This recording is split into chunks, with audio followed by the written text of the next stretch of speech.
Келесі 509 есептің біріншісін шығарайық. X азайтылған 4-тен 3 бөлшектің бөлімінде 8-ден 3 азайтылған 6-тан 1 тең 6-ға. Ортақ бөлім берейік. 4 санынан бөлшектің бөліміне ортақ бөлім береміз. Бөлімі 24-ке келу үшін 3-тен беремін, 4-тен берем. Сонда бөлшектің алымында қалды бізде 4x азайтылған 3 бөлімінде 4, ал бөлшектің бөлімінде 24, 9 азайтылған 4 тең болады. Бұл бізде 5-ке деп бірден жаздым. Тең 6. Енді пропорция арқылы теңдіктің оң жағына көбейтіп жібереміз. Сонда 4x минус 3 бөлінген 4 тең 5 бөлімде 24 көбейтілген 6. Қысқартып жіберетін болсақ 4-ке тең болады.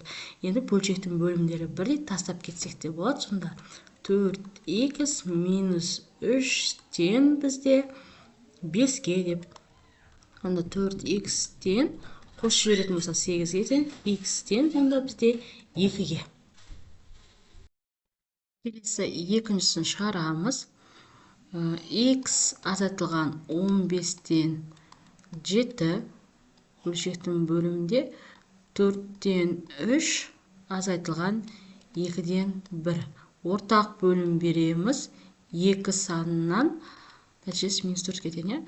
Ортақ бөлім береміз 15-тен. Сонда бірінші бөлшектің алымындағы бөлшегіміз 15 болады.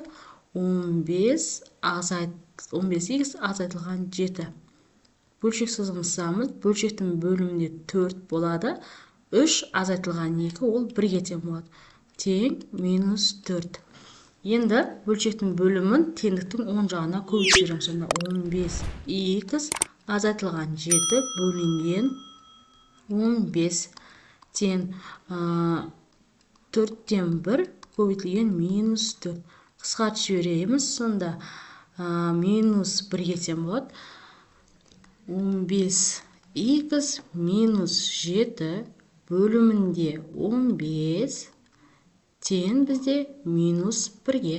Енді 15 санын минус 1-ге көбейтіп жіберейік. Сонда 15x минус 7 тең минус 15-ке. 15x тең минус 15 қосылған 7. Сонда 15x тең болады. Азайтатын болсақ минус 8-ге. Сонда x тең 15-тен 8-ге болып есебіміз аяқталады екен. Үшіншісін шығарайық. Бөлшектің алымы 2 бөлінген 5 қосылған x. Бөлімі 3-тен 2 азайтылған 6-тан 1 тең бізде минус 2. Ортақ бөлім берейік. 2-ден берем, 5-тен берем. Сонда бөлшектің алымы бізде 5, 2 қосылған 5x-ке тең болады. Ал бөлімі 6, 4 азайтылған 1. Бұл бізде 3-ке тең болады. Қысқартып жіберсек 2-ге тең болады. Тең минус 2. Енді 2 санын минус 2-ке көбейтіп жібереміз. Сонда 2 қосылған 5x бөлінген 5 тең минус 1 бөлінген 2. Минус 2 көбейтілген 1 бөлінген 2.